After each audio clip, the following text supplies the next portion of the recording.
ललितपुर सिद्धपीठ श्री लक्ष्मी नरसिंह मंदिर के नवनिर्मित बालकृष्ण सत्संग भवन में साप्ताहिक श्रीमद्भागवत कथा के दूसरे दिन मंगलाचरण की कथा सुनाई गई। उन्होंने कहा कि भगवान को अभिमान पसंद नहीं है।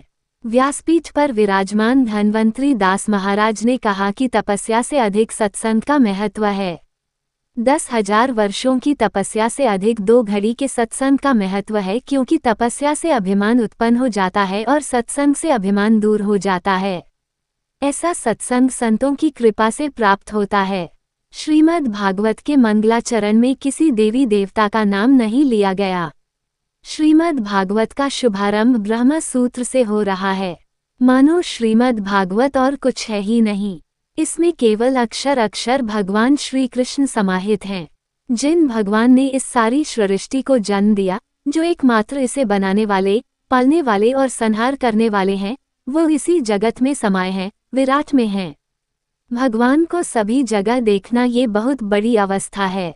ये कहना बहुत सरल है। इस बात को कृतज्ञ करना और अपने हृदय में उतारना बहुत बड़ी बात है। भगवान हमें तब दिखेंगे जब इसी जगत में विराजमान ठाकुर जी हम मंदिर में मूर्ति न मानकर जीवित भाव में देखेंगे, तभी हमें भगवान दिखेंगे। मंदिर में बैठे भगवान में प्रत्यक्ष अनुभूति करेंगे तो हमारे मन से भगवान के दर्शन होंगे। जब हम संतों, वैष्णव और जगत के सभी जीवों में भगवान के दर्शन करें, तब आप इस जगत में जगदीश के दर्शन कर सकेंगे।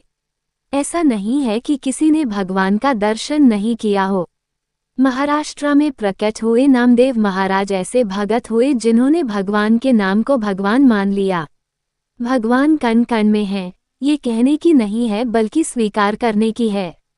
भगवान हमें दिखते नहीं हैं क्योंकि हम जन्म लेते ही माया पकड़ लेती है।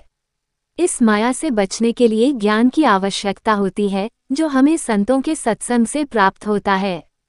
कथा के प्रारंभ पर श्री लक्ष्मी नरसिंह महाराज के सम्मुख पोथी पूजन किया गया। मुख्य यजमान श्रीमती सुमन संजय ड्योडिया ने व्यासपीठ पर आसीन पोथी का वैदिक मंत्रोच्चार के बीच पूजन किया एवं कथा उपरांत आरती की। इस दौरान महंत गंगादास महाराज, महंत राधेश्याम दास महाराज, संजय ड्योडिया, श्रीमती सुमन ड्योडिया, भगवत नारायण वाजपेयी, रमेश रावत, विलास पटेरिया, हरिबाबू शर्मा, प्रदीप रिछारिया, कृष्णकांत सोनी पत्रकार, राजेंद्र वाजपेयी, नरेश शेखावत, विवेक सड़ैया, महेश श्रीवास्तव, मयंक वैद्य, प्रशांत शुक्ला, संजू श्रोती आदि ने श्रीमद् भागवत की मंगल आरती उतारी। इस अवसर पर सभी श्रोतागण उपस्थित रहे। Krishnakant Soni, Pitambara Times News, Lalitpur.